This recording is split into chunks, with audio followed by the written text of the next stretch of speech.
Hey there, friends. Welcome to Jumble Think. My name is Michael Woodward. I'm your host. Wow. Wow. It's been over a year since our last episode. It's been a minute, but we have a killer season lined up for you. Season 5, going live. We're going video. We're changing the game. We're stepping it up. We're making it a better show for you. Still approaching that 400 episodes. We're just a couple episodes away and really excited about what we have for this season of Jumble Think for you. Now, if you're a longtime listener, you're probably on Apple Podcasts or wherever you listen to podcasts. Head on over to YouTube, search for Jumble Think, click that subscribe button because we want you to check us out. Video first, video all the time. Of course, you can listen to us where you always listen to us, but hey, watch along, hear these interviews, see them in real time. It's going to be a lot of fun, Well, next episode, we're going to be talking about what the changes are at Jumble Think, how we're going live on location, how we're doing more interviews, some adventures that we're on, and exciting things in store for this year and next year of the show. We have a killer episode to kick it off today. Richie McGinniss. Richie worked for NBC News. He worked for Tucker Carlson, and he is now reinventing with his team a new approach to journalism. Scrappy Gonzo style on the streets, in the thick of it. Catching the stories, more accurately telling you what's going on, being objective about it. Let's be honest, none of the news organizations are doing a good job of telling the stories truly. And so Richie and his team are out there doing it. He was there on January 6th. He was there in Kenosha with everything happening with Rittenhouse and Black Lives Matter. He was out in Seattle for the Chaz and the chaos of the takeover downtown. And he's going to give us a real world look into what was happening down there. Super cool stuff. And he has a book called RIOT DIET and some other books coming out to tell the stories of what happened and why he's changing the world of journalism. It's super cool. I love this conversation. So let's join our time with Richie McGinniss and learning more about how the world of journalism is getting shaken by what he's doing and what his team's doing. 5, 4, 3, 2, 1. Hey, we're with Richie McGinniss. Richie, so glad you're on. Thanks for having me.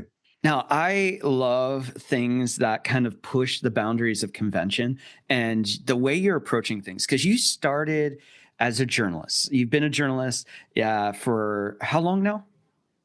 Let's see, over a decade. Right. So Production assistant is how I started. So I was serving coffee to Rev Sharpton, but I guess you'd call that a journalist. Yeah, I'm sure there's stories to tell from that time, but you worked in kind of the traditional media landscape, but are pioneering a new way to do that. So before we dive in, kind of give our listeners, our viewers, an insight into what you do and why journalism. Mm-hmm. Well, it was a long journey to eventually end up in the news space. I moved to DC in 2008, and that was right when Barack Obama was running for president. Yeah. And I was in high school during the spring invasion of Iraq, and I was very interested in the Middle East, not only because of what was going on over there, but also because my mom worked in Manhattan on 9/11. I was in sixth grade. Wow. And I thought that my mom, she worked at 30 Rock uptown. Yeah. I didn't really know what the geography of Manhattan was, but on that day, we went home. A number of my friends found out that their parents died in the towers because we're about 45 miles from DC in Connecticut at that time. And after that experience, we got home and my parents sat us down and told us that my mom had lung cancer and she was getting surgery for lung cancer the next day. She was the next day. The surgery was on 9/13. So they'd been planning on telling us on 9/11. And I told my parents in the month leading up to it that I thought something bad was going to happen, not knowing that they were aware of this surgery. And I could just feel the tension in the air, I guess. Yeah. But that's really what led me to decide to study Arabic. And Barack Obama, in an op-ed in the Washington Post in the summer of 2008, wrote that he was going to get all the troops out of Iraq by 2010. And over the course of my 4 years at Georgetown studying Arabic, I also lived in Amman, Jordan, in the Middle East in the fall of 2010, right before the Arab Spring. Oh, wow. And I was in Tahrir Square in Egypt a month before the Arab Spring kicked off. So seeing all that take place, I think really solidified the transition from being an idealistic kid to really realizing that, oftentimes what politicians promise isn't what happens in reality. Yeah. And so rather than, when I graduated from Georgetown in 2012, rather than using my Arabic to work for the government, I decided I didn't agree with anything the government did over there. And that really it was an unfixable situation. I decided to work in American media and maybe try to fix that instead, which is a whole nother can of worms. But Yeah. started working at NBC News at the end of 2012 as a Wow. production assistant. Yeah. And that was through nepotism, full disclosure. My mom worked at NBC at Saturday Night Live since the 1970s. And everybody else in the newsroom who was sharing a job with me as a production assistant, also nepotistic connections. And I acknowledge that right at the beginning of the book, just to show people the way that the hierarchies of corporate media have been built up over time and the ways in which people are able to break into that industry. So as digital media started to take hold, I decided to go. I felt like I was working in a candle factory when electricity had just been invented. Yeah. And I decided to go the digital route. And so I started working as a video editor for a show called Levin TV. That's Mark Levin, who's a Yeah. huge Huge. conservative radio guy. And Yeah. I actually, during the interview, they revealed to me who the star of the show was, Mark Levin. And I feigned surprise because I didn't even really know who Mark Levin was. Right. And I thought to myself, I've been working in media for a couple of years now, and I don't even know who the second biggest radio personality, who was right behind Limbaugh at the time. Yeah. I didn't even know who he was really. So when I went home and Googled him and found out who he was, I realized that I had been completely sheltered, having grown up in the New York area and then living in DC, from this entire other half of America. That was during the end of the Tea Party and the end of Obama's second term and during Trump's campaign. Wow. So then after Trump won, I started the video program at Daily Caller, which was founded Yeah. by Tucker Carlson in 2010. But at the time that I started, at the beginning of Trump's first term, Tucker was a backbencher at Fox. So within a couple of months, he took over that 8 p.m. slot and became the hero to half of America and the enemy to the other half. Yeah. And I didn't realize how the toothpaste was going to come out of the tube during Trump 1.0. Yeah. But that whole experience of not only working there, but also covering what I did on the ground and seeing the way that two different narratives would come out of these situations that I witnessed on the ground, and two completely different realities were expressed to the public depending on where they got their news from.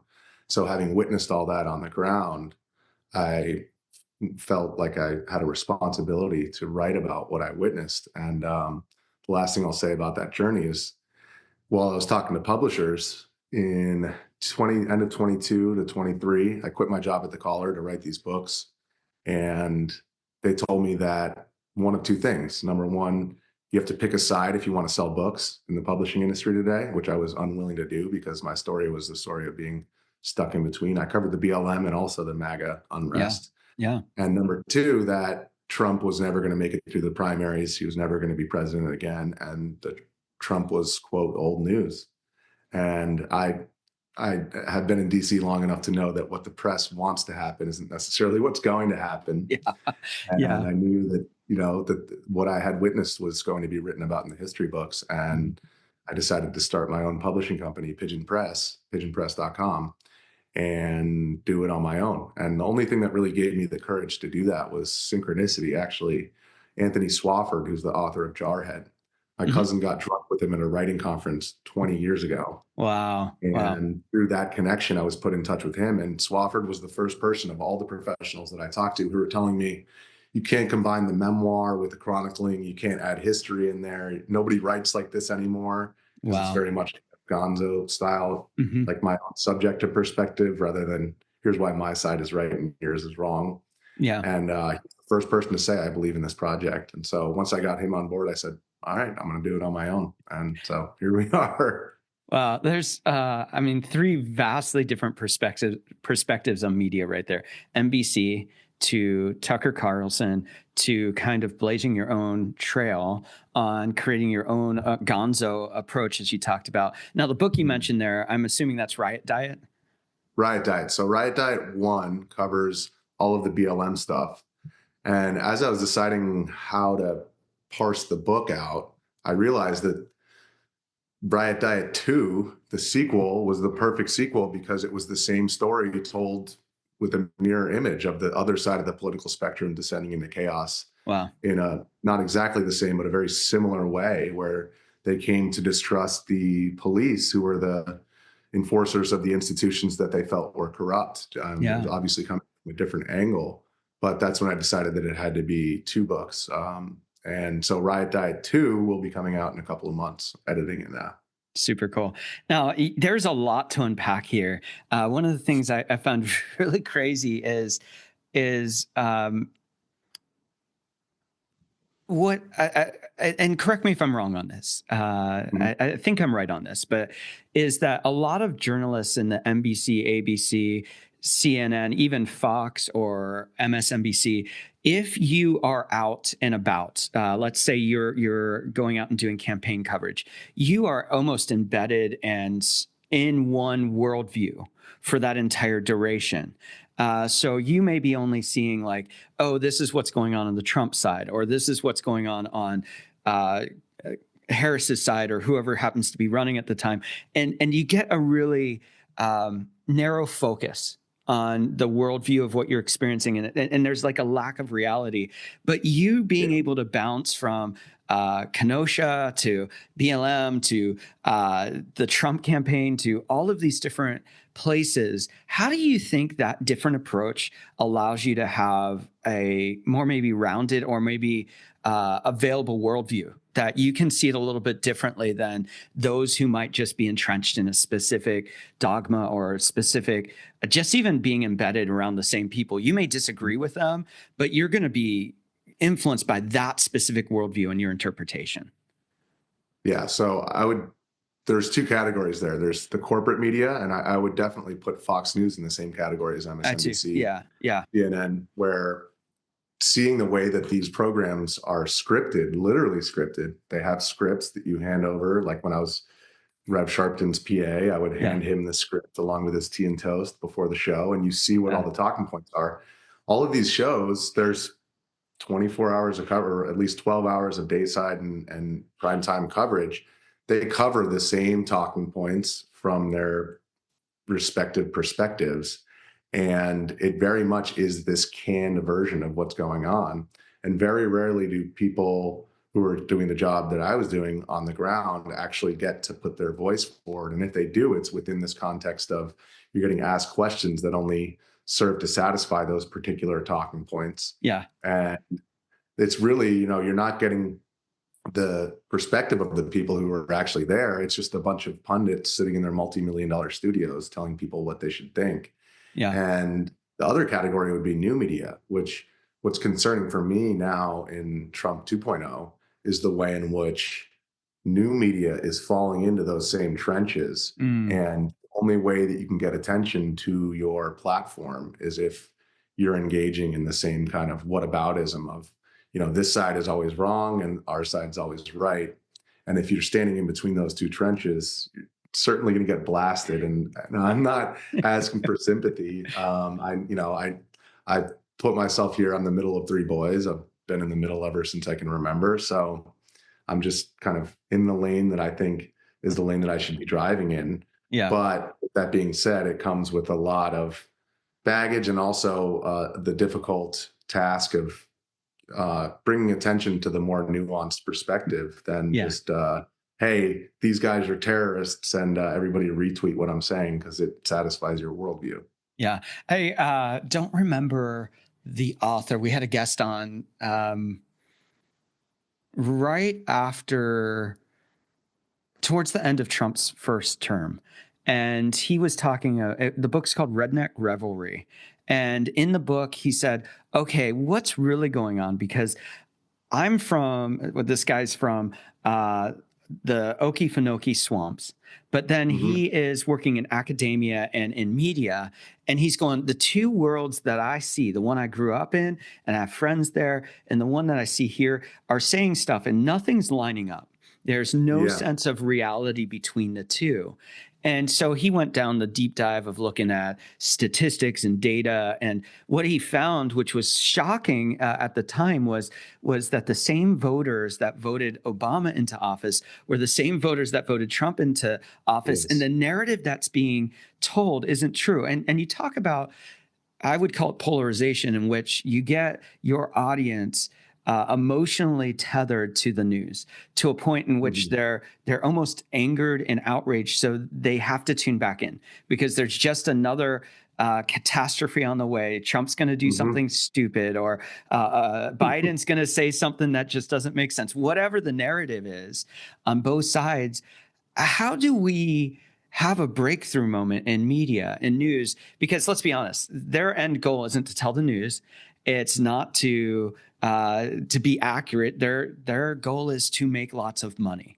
And so if that's their goal, they're always going to sensationalize. They're always going to pump up. They're not really going to try to find the truth. They're going to find whatever gets to the end that they want, which is more money, more eyes on ads, more people viewing. So how do you navigate that place of saying that's how people are standing out in the media today? How do you create a new narrative in which people go, maybe there's a more rational, reasonable, and responsible way to approach news so that you're getting to a better outcome of people? And then how do you monetize that when that's not maybe as sexy, because you're not riling up those people that they're becoming addicted to your newscast? How do you get people to a place where you're sustainable financially, able to tell the stories accurately, get to the real story, but also wrestle through the place of standing out?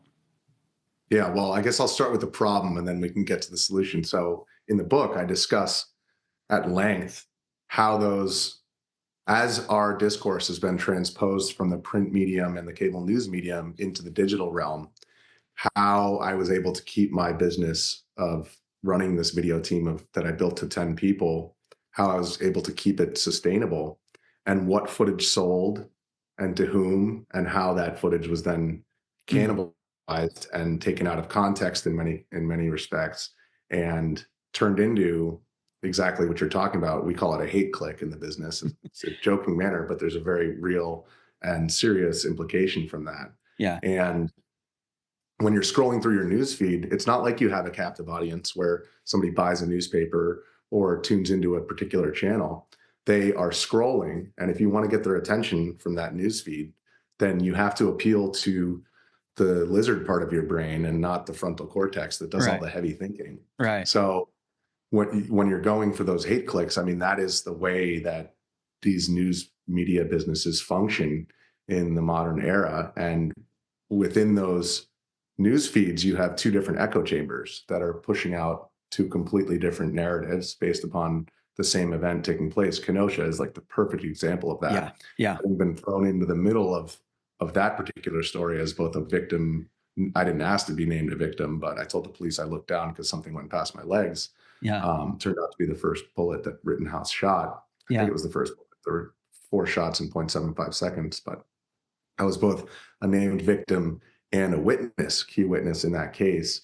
I really was able to see up close what happens to people, whether it was me or Kyle or the first man killed who I tried to save, Joseph Rosenbaum, the way that they're turned into these caricatures. Because after these tragedies, people just want everything to fit neatly into a box of, okay, he's either a hero or he's a white supremacist. Rosenbaum's either a pedo or he's a martyr of the BLM cause.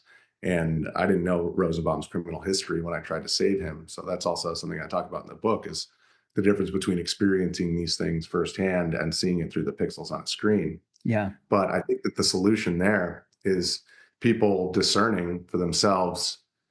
In the present day, I think the trust in the media brands is diminishing.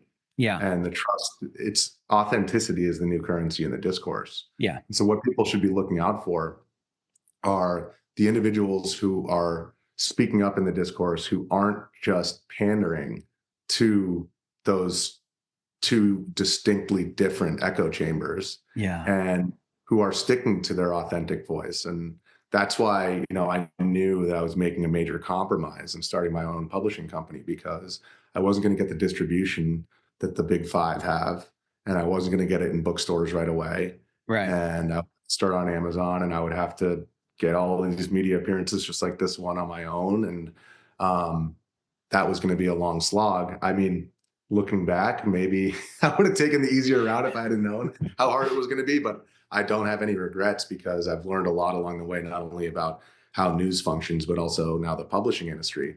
But there is a similar thing taking place in publishing where in digital media, I now have a cell phone where I can create broadcast quality footage from this device. And in publishing, you have print on demand now. So you don't need to warehouse your books and spend all this money to, pay for their storage. It's all print on demand, and 70% of book sales happen on Amazon. So I saw an opportunity similar to when I went to digital media and started a video team, The Daily Caller, to do this without requiring a massive amount of capital and just getting myself out there and trying my best to do it on my own. So I think, people should be looking for not the individuals who have the hottest takes on their news feeds, but the people who are actually there. So in the book, I name a number of people who are on the ground next to me. BG on the Scene is one of them. Ford Fisher is another one. Shelby Talcott, who was my coworker, and Jorge Ventura, who was also an unpaid intern at the time. Wow. Ended up getting hit by an Uber outside of the Chaz in Seattle. Poor Jorge. But now he works at News Nation. News Nation is more of a middle of the road outlet. And I'm not saying that people need to look for moderates, but they should look for at least individuals who are acting in good faith and giving you can disagree with them, but at least that person is telling you what they really think rather than just what they think is the most expedient. Yeah. I know at least they're honest in Europe, where they call a lot of the newscasters news readers instead of correspondents or journalists, because they aren't typically. There's somebody else giving them what to say. Now, let's look at like the Kyle Rittenhouse experience for you. Now, here you are, boots on the ground, right in the trenches. First off, how do you keep yourself safe in those cases? It's funny you say boots on the ground, because it was running shoes on the ground. Because I always had running shoes, because I knew, like in Kenosha, I mentioned in the book, somebody tried to mug me. At the time, like having 3 lenses on your camera phone was like, this is a very expensive phone. Yeah. So the night before the shooting, some guys were like, "Oh, nice phone." And I was like, "Oh, really, this one?" And I just kind of distracted them for a second, and then I just Forrest Gumped my way out of there. So, and I think we were pretty naive going into it about how dangerous things were going to become. So on that night, I was wearing a BLM shirt, I had running shoes, I had a gas mask, but I didn't have a bulletproof vest, didn't have a bulletproof backpack, didn't have a bulletproof helmet like I did by the time January 6th came around. But as far as keeping myself safe, it really was just keeping your head on a swivel, because I witnessed a number of times how journalists filming unsavory things were surrounded and then sucker punched in the head. So those kind of mob scenarios, it's really easy for people to sit from their keyboards and say, "Oh, I would have done this or I would have done that." But it's amazing how quickly things can descend into that lizard brain, where some pepper spray comes out, some tear gas, people start screaming, they see their fellow tribesmen, their fellow political tribesmen yelling at somebody. And, what happened after the shooting in Kenosha was a great example. I was attempting to render aid to Joseph Rosenbaum, and I removed the BLM shirt from my back, and I was stemming the bleeding, and I was dragging, we were carrying Rosenbaum to the hospital, when some guy who worked at the hospital was like, "I have an SUV right here, let's drive him in." And I was loading him into the back of that SUV, and some guy, I had so much adrenaline, I didn't notice at first, felt something hit me in the head, and then just an absolute right hook straight to the face. Wow. Turned, and this guy had punched me in the head, presumably because he thought somehow I was associated with Rittenhouse, because I had interviewed him regarding this business, and I was interested. Only minutes before, right? Like 13 minutes. So do you feel like Rittenhouse, I mean, there's a lot of testimony that you've shared. You've been a part of the legal process where you were called in as a witness as a part of that. So a lot of your story is there, but do you feel like he went in with intent to do these things, or it just was a de-evolution of the heightened emotion that was going on? Definitely the latter. Okay. And I think that's really hard that's again, something that's more nuanced, that doesn't fit into that box, but it's very often in these kinds of situations, people go in with good intentions. And like I said, when the stuff hits the fan, it's a whole different world. And he went in as a 17-year-old Mm. and he had a med pack. He claimed to me that he was an EMT, and this came out in the trial. That was a lie. Yeah. I asked him like 4 different ways, like, really? Like, because I thought that he was 20 something, but he had a baby face. That's what I told the police night of. Yeah. But it was very clear from the moment that I met him that with his med kit and his AR-15, that he thought that he was there for all these great reasons. But when he was walking around, so I interviewed him in front of the business that he was guarding, Car Source business. And then he was like, we're going to go out and see if any of the protesters need medical attention. You want to come? And we're walking through where all the rioters had just been pushed away from the courthouse. There was tear gas, there were pepper balls. So people had been winged with all kinds of riot munitions. And he was saying, medical, medical. And I noticed looking around that the perception from the people surrounding us was not as positive as the reasons why he thought he was there. And actually, about 4 minutes before the shooting, these 4 guys yelled at him, "Oh, you think you're in a movie? You think you're cool or something with your gun?" And Wow. I went to interview them because I had interviewed Rittenhouse about all these reasons that he thought he was there. And I wanted to get their side of the story. My job was always to not only get, this guy's version of reality, but the people who also are opposed to him. So one of those guys had a handgun, another one had a couple of bricks. Wow. And I aimed the camera at them, and the dude with the bricks stepped out on me like he was going to smash my head. And Wow. again, in that situation with my running shoes, I took the stance of, okay, I'm going to put some distance in between us. And I went with my break glass in case of emergency move because I really wanted to hear at least this guy's side of the story. I put my phone away. I said, okay, phone is away. I just want to hear what you guys have to say. Does anyone want a White Claw? And we can talk about it. So that was a spiked alcoholic drink. That was really popular at the time. Oh, I remember those. Yeah. Actually, yeah, the dude with the handgun. Okay, I don't advise handing out alcohol at riots, but this is looking back. But seems to not be a great way to build trust. Well, I mean, maybe trust, but not that was good what decisions. Yeah, but that really was my method. If I was at the BLM stuff, I had White Claws and doobies, and if I was at the MAGA stuff, I had Budweisers and cigarettes. Yeah, and it was my way of saying, look, let's just crack a drink. And let's sit down and talk about it. I just want to hear your version of the story. Yeah. So the guy with the handgun was actually like, yeah, I'll take a White Claw. And I cracked it. And that's when I then saw Rittenhouse running with not only his AR-15 and his med kit, but now also a fire extinguisher. Wow. He's sprinting the street. And I was like, whatever's going on over there is something that's going to be newsworthy. So I said, sorry, guys, I got to go. And I ran after him. And that was when I called my coworker, Shelby. And I said, I don't know what's going on. Something's about to happen. And that's when I heard screaming, and Rosenbaum emerged from a dark part of the street. And I said, oh, expletive, I got to go. I hung up. Yeah. I thought that I took video, but I actually ended up taking a photo of the ground. So that's why my testimony ended up being essential to the case, because I didn't have any video, and the only video was from farther away. So I was the closest one to the first shooting. Wow. And I even told police night of, I have the shooting right here, look. And I opened up my phone and my heart dropped because I realized at that moment that I wasn't going to be able to show the world what I saw, but I would have to tell them. Wow. Now, a lot of times when you go into whether it's war zone or riots or protests or anything like that, there's a lot of journalistic markers, and the police have to treat you differently, or they're supposed to, at least. Yeah, very different world. But for you, do you have that same right as kind of a standalone, non-traditional media source? Well, I did have congressional press credentials. So I was allowed to be in the Capitol, regardless of whether there was a riot going on. So I had that, at least I had a credential. With that being said, we chose from the very beginning not to wear big press signals on our chest or on our bulletproof vests or whatever, because after witnessing multiple journalists get punched in the head, we decided that we'd rather be at the mercy of police munitions than a sucker punch. Yeah. I did get blasted pretty good in Portland.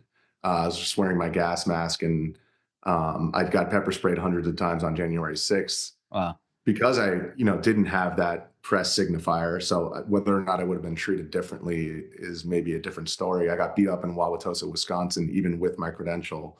Wow. Got not fun I'd rather take a pepper ball or even a rubber bullet over a billy club. But also part of that was, if we were wearing this big press thing, people are more standoffish towards you. So if you're just a Yeah. guy with a cell phone saying, "Hey, what's up? Tell me why you're here," then I think it's a lot easier to elucidate the truth out of the people who are there than if you're like, I'm a big corporate media guy, and let's sit down for an interview about why this is mostly peaceful, or Yeah. why you're a domestic terrorist. Yeah. So people would be less inclined to think that you have an agenda Yeah. if you're just dressed like they are. So whether it was the MAGA stuff or the BLM stuff, we would try to dress the part and just blend in, embed with them, take out our cell phones and say, "Hey, tell me what's up." Yeah. Now, you mentioned Kenosha, you mentioned the Chaz out in Seattle, you mentioned Portland, you mentioned January 6th. So a lot of different things, and to heighten a lot of these things, it was often tied to the early stages of COVID too, and now we're in a new season of protests. We're in a new season of demonstrations, and so, what are you seeing in the changing landscape of how people are responding to controversy or anger or disbelief or politicization of like where they stand? And I'm either pro-Trump, anti-Trump, pro-Democrat, anti-Democrat, whatever that is. How are you seeing that evolve? And are there things that are making you feel more positive or more negative about the changing landscape of those things? Well, I guess I'll get to the positive and the negative after I can give you my observations, because that's a deeper, more Yeah. difficult question to answer. But what I've seen, I've been at a number of the Doge protests. Was just at a protest outside the White House when Netanyahu visited the White House. Mhm. And what I've noticed is definitely, so back in 2020, the age group of the BLM protesters was very young. Yeah. And the age group of the MAGA protesters was a lot older. Okay. Now, out on the ground, specifically at the Doge stuff, it's a lot older, like federal workers and stuff like that. And so just demographically, a lot older. And also secondarily, this 5-alarm fire that's been ringing since Trump was elected in 2016, I think people, the orange man bad mentality carries a lot less strength and power than it did in 2020. Yeah. You could say all cops are B words, and that would get people going. But what really got people going, and what the most galvanizing thing out there at every single one, whether it was Seattle, Portland, DC, New York, it was, what do you guys think of Donald Trump? F Donald Trump. And now Trump is actually, like at the last Doge protest that I went to outside the Capitol, it was Elon. Wow. So Elon Musk is kind of public enemy number one because he's this new figure. And if you look at the approval ratings, people approve of what Trump is doing a lot more than they do Elon Musk. I think a lot of that has to do with just the amount of time that Trump has been in the picture, but also secondarily, Elon is an oligarch. I mean, by all measures, people could take issue with that statement, but the guy runs one of the biggest platforms that it serves as our town square. Yeah. And so, Trumpism, MAGA went from being from the backwaters of American culture to being mainstream, having won the popular vote. And so now that he has guys like Elon in his corner, I think there is a huge opposition to the idea of this guy who's the richest man in the world, not only running Twitter, because I refuse to call it X, but me too. But also, I think it's the dumbest name ever. Yeah, and Facebook, like I'm not going to call it Meta. I'm sorry. Yeah. Meta's, it's really weird. Yeah. X is even weirder for a number of reasons, but he's running that platform and he's sitting in the Oval Office, and so it's no longer that Trump is like has this outsider approach. It's like, well, he's very much part of the mainstream and he did win the election largely because of his ability to appeal to new media figures like Joe Rogan. And these guys who the left has been saying, oh, we need our Joe Rogan. It's like, you had him. His name was Joe Rogan. Yeah. But that's really indicative of the shifting of the sands, where this paradigm shift that started in 2016 is finally really taking its final turn. And a lot of the younger people who maybe never even had voted before or wouldn't have voted otherwise saw Trump on Joe Rogan and decided to come out and vote for him. So that transition of the Republican Party from the party of the South and the party of the country club Republicans in towns like I grew up in outside New York, that county, Fairfield County, voted 80% Republican for 40 years. And then in 2016, they voted 78% for Hillary Clinton. Yeah. So while the country club Republicans jumped ship, you had the Republicans were able to bring in this working class vote and a younger vote and a lot of minority votes that they didn't have previously. Yeah. And really that's a similar paradigm shift to what we saw when starting with William Jennings Bryan in 1896, who didn't win against McKinley, but really that started the transition of the Democrat Party going from the party of the South to the party of the working class. So I do see a lot of parallels, and that's why in the book I use a lot of history, because I think America is a young country, but we still have a lot of parallels to what's going on in the past. And that's one of the reasons why I didn't listen to the publishers. And I decided to combine that because I feel that it's relevant to the story and of where we are today. Now, you've been a part of a lot of these flashpoints in the last 10 years. And January 6th, of course, is one that continues to come back and I think got almost a second win with Trump's pardons. Yes. It really came to the surface.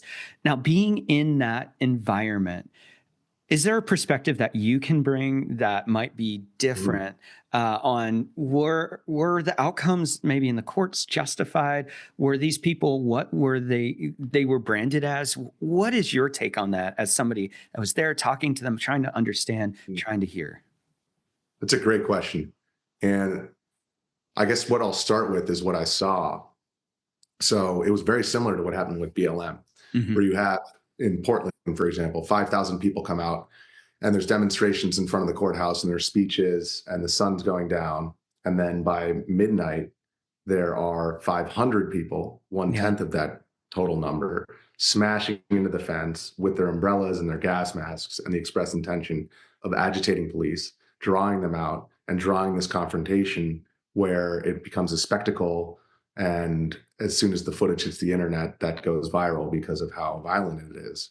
Yeah. And so on January 6th, I arrived at the Western Front. I thought that it was going to be like the Stop the Steals, where the violence wouldn't really start until the sun went down and the MAGA people started leaving the area and they dispersed into the city. And that's when the counter protesters catch them in smaller groups. And then there are clashes. That's what happened at the Stop the Steals. So I had 5 people on the ground during January 6th. You had to get in super early to get in past the Secret Service because Trump was speaking. Yeah. So I was at home streaming the rally. There was no internet down there. And my now wife, which people have to tune into the second book for that love story, but because I met her in October of 2020. But she's like, I see cops running. So I realized at about 1:12 p.m. when she sent that text, oh man, it's starting now. So I put on my bulletproof vest, bulletproof backpack, bulletproof helmet, gas mask. And I brought my skateboard so that when the Uber hit traffic, I skateboarded down there. Yeah. And I arrived on the Western Front. My first question was, number one, why am I better prepared than most of these police? Because most of them didn't have gas masks. People on the MAGA side were pepper spraying the cops. They were running away. The cops were pepper spraying them. They were running away. And I was just standing in between. But a lot of all of the fences in my area had been trampled. Even a no trespassing sign that I picked up off the grass had been flipped over. So that wasn't even visible to the thousands of people that arrived on that front. Oh, wow. And then once the clashes started, there was the pepper spray and the gas came out and people start to go pretty nutso when they see their fellow person, compatriot, MAGA or whatever side it is that you're on. Once they see them get billy clubbed by the police, that turns on a whole different part of your brain. So people were smashing in to the cops. The cops were completely overwhelmed. There are 140 of them on the Western Front. I climbed up in the inauguration tower and I filmed the breaking of the police line. And that first group of people were of that smaller group. They were specifically smashing into the police. Yeah. And when they started flowing in, then you just had this flow of thousands of people going up the stairs. Wow. And by the time I got up there, I came down from the tower. I was like, I'm not going to trust the feds or the protesters or / rioters to tell me what happened. So just like with the BLM stuff, I'm going to go in there and get in the middle of it and relay the footage back to the people at home without commentary or spin, let them decide for themselves. But I followed them in and many of them walked through open doors. With that being said, I followed a group all the way to the house doors, and we were on the other side of the house doors there were about 20 of them and like 2 cops trying to pry them off the doors. Wow. That famous photo of the guy with his face through the broken glass. There were still congressmen on the other side of those doors, and the sergeant at arms had Glocks pointed at us on the other side of the doors. And my thought was, if these doors open up, I'm going to end up in the crossfire again. Yeah. And so 10 minutes later, after the police pulled us off the doors and I went back into the rotunda, I filmed a guy, which was my most viral clip of the whole day, smoking a joint. Yeah. So you had people, a smaller group of people who were genuinely trying to smash down those doors and trying to get in to where there were congressmen and do Lord knows what, but definitely try to stop the proceedings that were taking place. So those scurrilous agitators were there. And then there were also guys like the dude who just decided to pull out a joint and very peacefully smoke that joint. He walked in, I followed his story. He walked in through open doors. So both of those things were true at the same time. And I think that's what's unfortunate with what happened with the pardons, because if Trump and his administration wanted to parse that out, the difference between those people, and go through case by case, what did this guy do? Does this guy deserve a pardon? That would have taken a lot of time, but he wanted to undo everything that Biden did. So the night that he came in, he pardoned everyone blanket. And so Stuart Rhodes, who was an architect of that very scurrilous action of actually going in there and actually trying to stop the proceedings, he was pardoned in the same way as the Doobie Man or the lectern guy, who I met the lectern dude since then. And a lot of the guys who didn't commit violent crimes were disappointed with the pardon because they felt like it was diminished. Number one, it took away their ability to appeal in court. Mm-hmm. And number two, they were then thrown into this, for lack of a better term, basket of deplorables who, you know, well, you got the pardon, so you're just like everybody else who did that. And I definitely think that there was a two-tier justice system as far as the way that those people were targeted versus the people that I saw trying to, I'm not drawing a direct equivalency, but you can't help but draw the comparison between those individuals and the individuals who are trying to break into the Portland courthouse and setting fires in the plaza, and then were getting arrested and let out the very next night by these funds that were specifically set up to bail out people who were arrested during the BLM stuff. Wow. So there certainly was a treatment of the people on January 6th that was different as far as the criminal justice system was throwing the book at them versus really skating over the ones who were associated with the BLM stuff. But with all that being said, there were people in there who certainly beat up cops, who certainly were threatening the lives of elected officials. And the fact that they were pardoned in the same breath as people who were actually peaceful, like lectern guy, who all he did was carry a lectern 39 feet. He walked in through an open door, he carried a lectern 39 feet, and he was thrown in federal prison for 70 days. Wow. And so to see, it's difficult for me to express that to people who weren't there, that like, look, this is, if you were on the BLM side, okay, fine. Well, this was very, very similar insofar as you had a large group of people, many of whom showed up with good intentions, some of whom made bad decisions because of the reasons that I explained, and they had their lizard brain turned on. But the majority of those people were not beating up on cops, and the smaller group of people were. So both those things were true at the same time. Yeah. I'm pretty transparent on our show about the fact that I'm pretty conservative overall. But I think that was the biggest thing that frustrated me with it. I very much was against the January 6th stuff. I didn't think it was the right action. It doesn't paint a good picture of anyone. It doesn't get you to the end result of what you want. No, not at all. It doesn't help your cause. Yeah. But I felt like there was a duplicity between different pockets and at least how it was covered. Like BLM, I thought that there were a lot of times in which the equivalency was very equal, apples to apples, and yet it was treated differently. And so for you, when you see these things, because you brought that up in Portland, you know, there's a fund, people are bailed out, similar situation, different capital, all of that kind of stuff. But how do you process how to communicate these stories and know that each of us are going to incorporate our own bias into it. Each of us are going to bring our own perspective into it, as we should.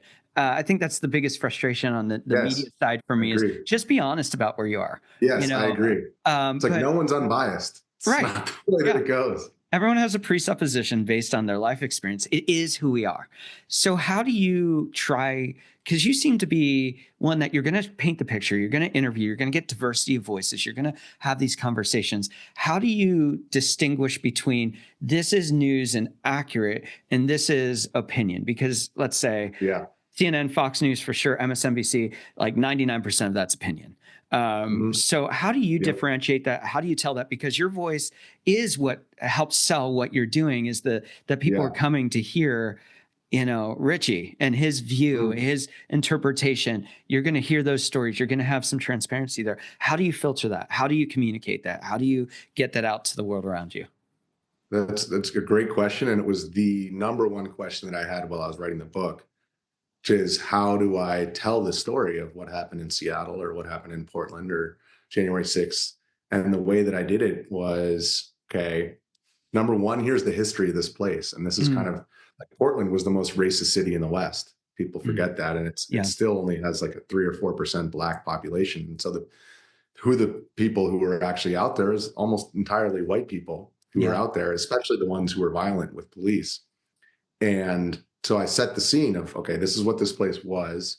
Here's what I saw when I showed up. Here's a little tour of this autonomous zone where, effectively like in Seattle, where they seeded a 6-block area, abandoned the police precinct, and police were not going in there for calls, whether it was for an assault or for a rape or whatever it was. The police were not going in there. Which is just crazy to me that it got to that level. And, it was just pretty wild. And set that scene and then just state very simply, here's what the politicians said in this moment on this side, on that side. Here's what the media said in this moment on this side and that side. And then I go through, I had thousands of videos. So I go through exactly what I filmed, exactly who I interviewed, exactly what they said. And then after the fact, the narratives that came out of it and just my honest opinion of like, well, here's how it felt to be in the middle of it all. And here's what I thought. And I think the interesting thing for me now that the first book has come out is the story of the BLM stuff. The people who have come to me and been the most, I think, taken the most away from the book have been people who fall on the left because they were like, I didn't know how crazy it was back then. And I didn't know all of these details. And I think they, were sheltered from that because of the way the mostly peaceful narrative, the party-like atmosphere narrative that was being fed to them while they were locked down at home. And I think, like you said, I just come out right in the author's note. I'm like, look, I'm going to give you my opinion because that's more fun. Yeah. But, at the same time, I'm also going to tell you exactly what I witnessed, exactly why I aimed my camera where I did, why I interviewed people like Kyle Rittenhouse or the people who were opposed to him. And I think when you come at it from a perspective of that's the gonzo perspective, I'm going to give you a subjective lens into what it was like to be in my shoes. And I think you draw more truth from that than if somebody says after the fact, okay, here I am in an ivory tower telling you why my side is right and yours is wrong. And I'm the objective on end all be all. So if you come at it from the perspective of, I'm going to give you a subjective lens and I'm going to tell you why I thought these things and why I did what I did, I think you get more from that than what is really the prevailing approach in the Trump era, which is here's why I'm right and my side's right and yours is wrong. Yeah. I'm going to ask an opinion question now. Okay. There's a lot going on, a lot in the news. There's a lot of emotion about the Zelensky conversation in the Oval Office. As a person that's in DC, as you watch that, as you listen to those things, and as you talk to people who are protesting that, who are up in arms about it, whatever, on both sides, where's your take on that? As you've what is your analysis of the Zelensky-Ukraine situation? Well, I'd say first off, the really interesting thing about what's going on in DC right now is that shifting of the sands, the paradigm shift that I was talking about, where when I got to DC in 2008, I was pro free speech and anti-war. And that made me left. I was anti-Bush. I was against the foreign wars. And now that perspective would place me not only on the right, but would like make it, some people would call that far right. Wow. And the really weird thing about that is like, and the same goes with like the pharmaceutical stuff, where if you were a granola hippie, you were the one who was skeptical of the pharmaceutical industry. And now that is viewed as a right-wing perspective. Yeah. And so the really weird thing for me is to see the way in which people who fell on that side of the spectrum back in 2008 have now almost taken an about face. And I'm not saying, that Putin is right, but that's exactly the way that it gets spun, which is if you have any skepticism about a foreign war in Israel or in Ukraine, then you're a Putin toady, or and so just the degree to which this about face has taken place, where the politically correct narrative surrounding foreign war, pharmaceuticals, the military industrial complex, it's like the parties no longer represent what they did even 5-6 years ago. Yeah. And so I think a lot of the reaction to what happened in the Oval Office has to do with personal animus towards Trump or JD Vance, and less to do with the actual geopolitical implications of America being involved in a war like that. Yeah. And also secondarily, one thing that really stood out to me from that interaction was this moment where Trump said, "Oh, this is going to make great TV." And that was really crazy for me, because that shows you that he goes in with the perspective of like, this is the leader of the free world. And he has an idea in his head as he's meeting with this foreign leader who's in the middle, embroiled in a terrible, terrible war where hundreds of thousands of people have already died, and thinking about good TV. So on both, coming from both directions, you have a very like a trench warfare battle between Trumpers and never Trumpers. But with all of, like, if we cut through all of that noise surrounding it, the craziest part is the degree to which, number one, the left has become the party of foreign wars and of censorship. Yeah. And number two, the degree to which the conservative party has transitioned to not a party of conservatives who will stand on their principles and never abandon their principles no matter what, but have become reactionaries, where it's like, after Kenosha, it was like, well, if they're going to call Kyle Rittenhouse a white supremacist, we're going to call him a hero. And that just threw out the window the question of what kind of well-built family allows their 17-year-old to go out to a riot with an AR-15. I mean, that question was thrown out the window in favor of, well, they said this, so we're going to do that. Yeah. And so I think on both sides of the political spectrum, you have people abandoning what used to be their principles in favor of opposing the other side. So the concern that I have with that is when the conservatives become reactionaries and when the left is opposed to Trump at every turn, that creates what I think is like a death spiral where everybody's just trolling each other and throwing mud. And that's where you end up. You end up in the mud if that's your approach. Yeah. For me, I grew up in a Anabaptist pacifist Christian background. And so I grew up in a very anti-war culture, knowing that there are times where that's necessary. You defend yourself if you've been attacked. I get all of that. And I also grew up very conservative. And so when I first heard the Trump stuff about the whole Ukraine, that whole conversation between JD Vance, Trump, and their stance on that, at first I was kind of like, hey, Ukraine is in the right here. They should be defending themselves, because I agree with that. I'm anti-war, but Putin's in the wrong. But then when I really stepped back and looked at the argument being made, like, hey, yeah, we could stay at this for the next 10, 15 years and try to brute force out a response, or we could step back and say, no one's going to get everything that they want. And, the part that I struggle with is is where there's a narrative that's being rewritten in which I don't know if it was JD Vance or if it was Trump, but they said, "Oh, you're the one that the war, you're at fault for this war." And that's the part I didn't understand with all of that. Yeah. But then as I processed it, I found watching it and listening to it going, there's actually some legitimate arguments there. Well, my first initial opinion was, no, we got to back Ukraine to the hilt to 100%. We should be putting boots on the ground. We should be on the turf. We should be pushing back Russia. So how do you reconcile? Because you also talked about the TV portion of that conversation. How do you reconcile, like, there are some really right things there. There's also some really wrong things there. And how do you reconcile, like, where to stand as you process how you're covering the news? Well, number one, Ukraine historically, I mean, the center of Rus of the empire was Kiev, while Moscow was literally a forest at the time. And it was given to, was it Gorbachev or Khrushchev? Got to get my touch up on my Russian history, but it was in the 1950s. Ukraine, the Crimea was given to Ukraine while it was still part of the Soviet Union. Yeah. With the expectation that the Soviet Union would still exist. So when the Soviet Union was broken up, that was carved out.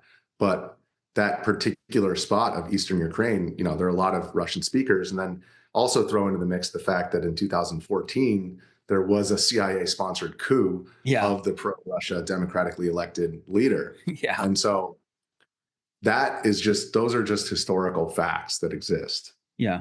Now, with that being said, the Vladimir Putin's invasion was unexpected. I wouldn't say that it was unprovoked entirely. I also wouldn't say that Zelensky started the war. I would say that Ukraine was largely a puppet of NATO and the West, continually inching their guns closer and closer to the Russian border.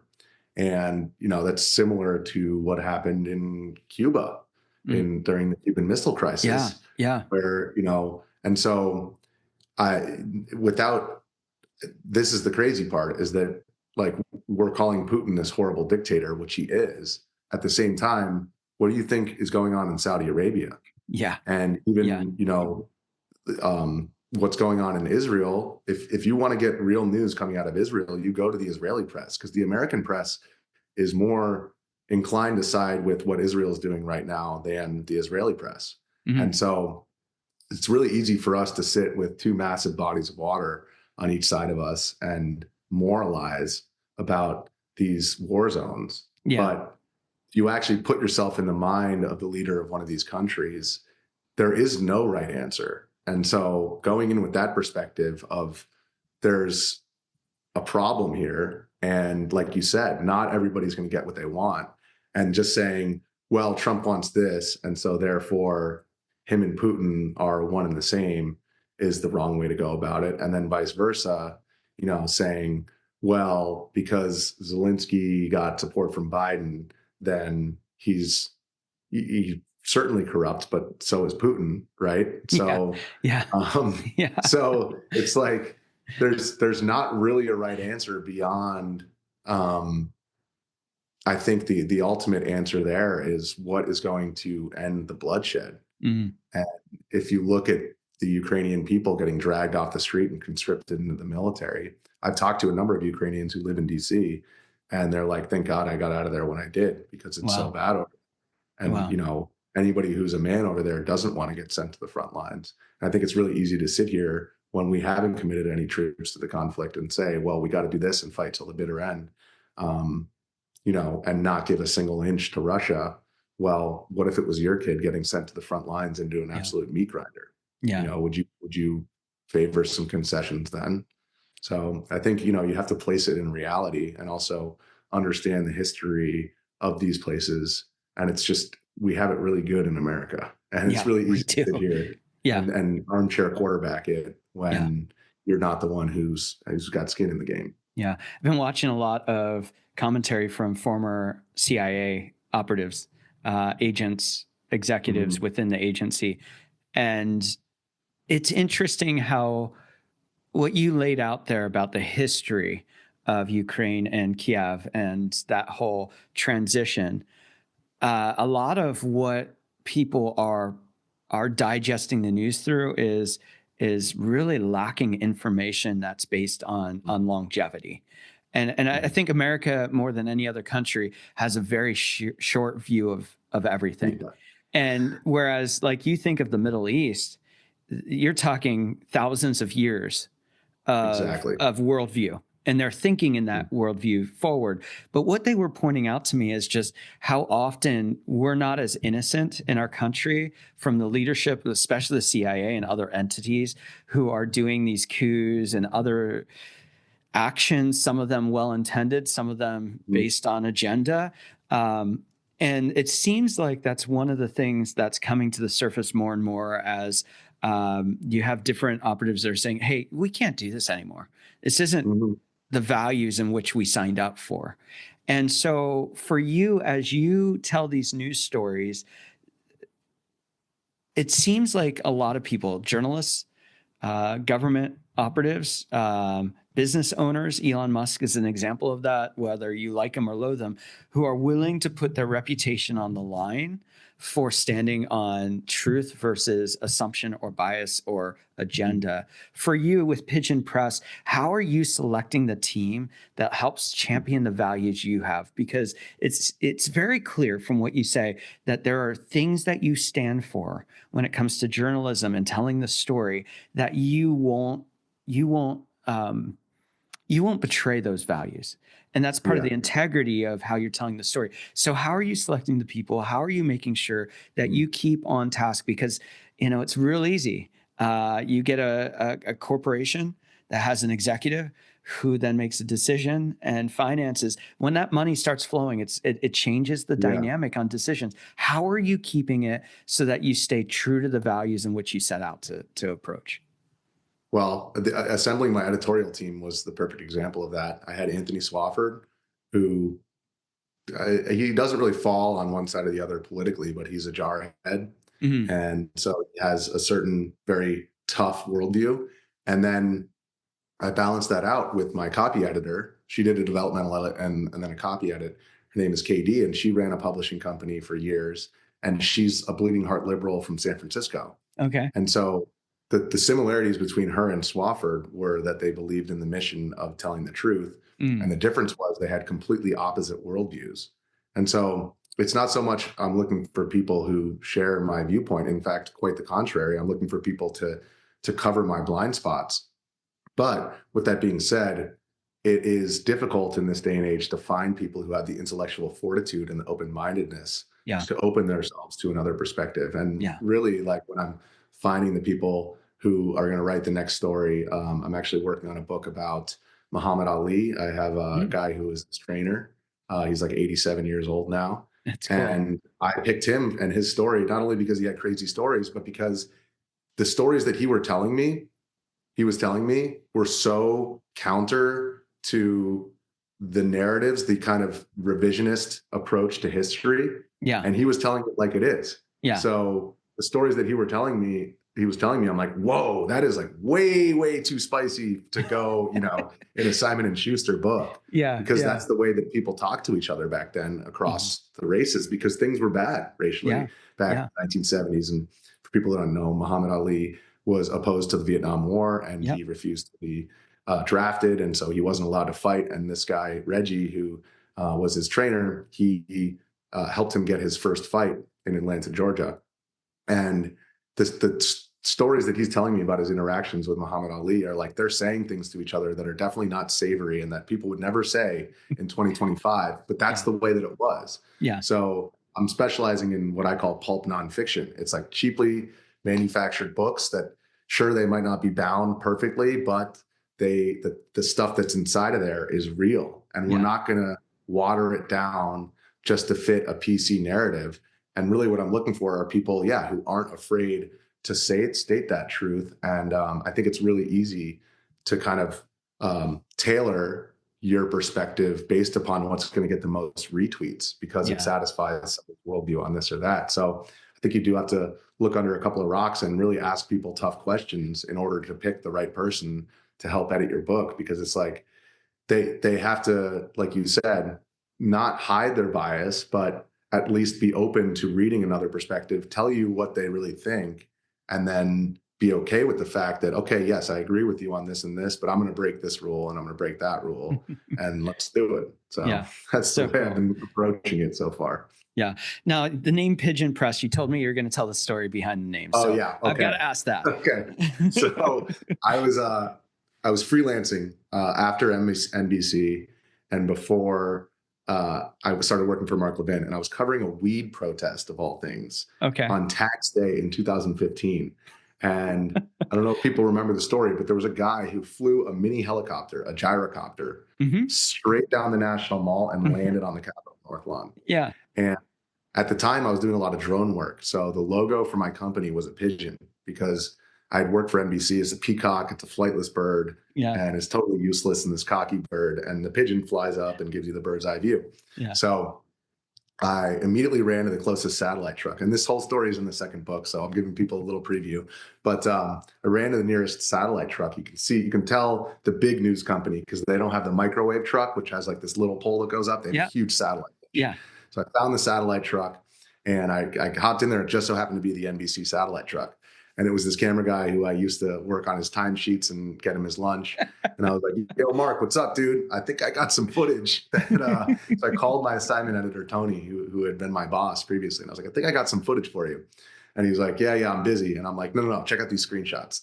And so they offered me $800, and I was like, no, CNN offered me $4,000. So you guys are gonna have to up the cost there. And so then they were like, all right, we'll give you $2,500. So I sold the footage for $2,500, which at the time I was like struggling to pay rent. I was like, this is amazing. Yeah. And I mandated, I said, okay, you guys can have the footage, but you have to put my logo up for 72 hours. So the pigeon was up above the peacock for 72 hours on every MSNBC, NBC, Today Show, Nightly News. So cool. It was up there flying above the peacock. And CNN ended up offering me $4,500. I made up that they offered me $4,000, but the joke was on me because they ended up offering me more. But that's funny. As was the case with this whole process of the book, I'm like racking my brain. I need to get a publisher. I need to get the nice advance so that I can buy my family a nice car. And I was going through agents, and I actually said a prayer. I became Christian after experiencing all this, but I hadn't said a prayer ever about my professional life. And I just said, please look after me. And I had sent this pitch to this top agent, and it was 3 weeks to the day from when I had sent it to him. And I got a reply from him saying, no, we're going to pass. We don't like the approach. And in that moment, I was like, well, I guess I'm doing it on my own. I sold 2 Ethereum and bought a Toyota Matrix instead of getting a nice new car. I got a 2005 Toyota Matrix. And I was thinking about what to name the company. And I was like, the answer was sitting right in front of me, and I had already lived it. And so I was like, the pigeon, there it is. It's sitting right up above the peacock. Not to mention the penguin is also a flightless bird, and they're this massive publishing company. And so, you can see the pigeon right on the inside there and right on the spine of the book. And it's just a humble bird that delivers the message from the streets to the people with no corporate interference. So there's the story of Pigeon Press. To my publisher friends, which we have several that refer over, we still love you. We know that you're discontent at your job too. Yes, we know that you're fighting the good fight. And so, please put me on the New York Times bestseller list, even though I don't have nice things to say about you in the book. Please. That's right. Yeah. One thing I want to make sure we cover real quick is that part of our heart is telling everyday people that you can do extraordinary things. And I think so many times you talked about that. I'm trying to figure out how I'm going to pay rent. I get this great footage. It's like, okay, I can survive. I can get to tomorrow. But so often we think, oh, if we just get the right camera, or if we just get the right instrument, if you're a musician, or if you get the right, whatever that is, we put those kind of things that once I get this, I'll be able to do my dreams. And it doesn't work that way. Like I have met very few people that just go, oh, I had the resources. Joe Rogan. Okay. He had the resources. Great. But the average person that's pursuing their dreams, they're doing it scrappy. They're making it up as they go. You mentioned my cell phone. It was my camera that I took out with me You had and you used what you had. And so for people who are wanting to chase those dreams or ideas or create in a space, and they're just going, I just don't have the resources. What would you tell them about being scrappy and making it work even when it seems impossible? Well, I would use that what was the Hunter S. Thompson quote? It's something like, when the going gets weird, the weird turn pro. I love And that. I've not heard that one before.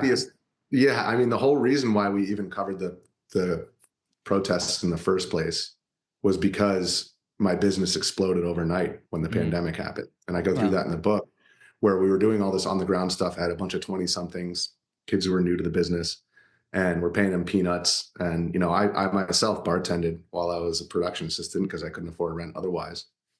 But whether it was the protest on tax day, the weed protest, or the pandemic and the protests and riots that happened, it was in those moments of chaos and of not knowing which way forward that I didn't even know that the answer was sitting right in front of me. So when the protests and riots started, I asked the question of, like, that first weekend, Jorge and Shelby and I got down there on the Monday, the day of the Trump Bible photo op, which is in the book.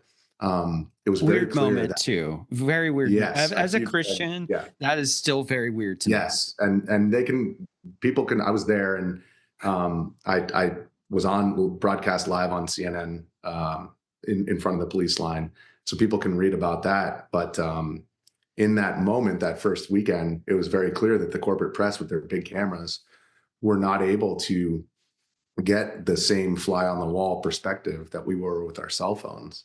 And so it was only by actually jumping into it and actually seeing the results that the answer was sitting right in front of us of, all right, we're young. What are our advantages here over the corporate press? No, we don't have the money. No, we don't have the big expensive cameras. No, we don't have the reach. But what we do have is a scrappiness and a willingness to go in there and just sit there for 8 hours and just show people what's going on behind the curtain.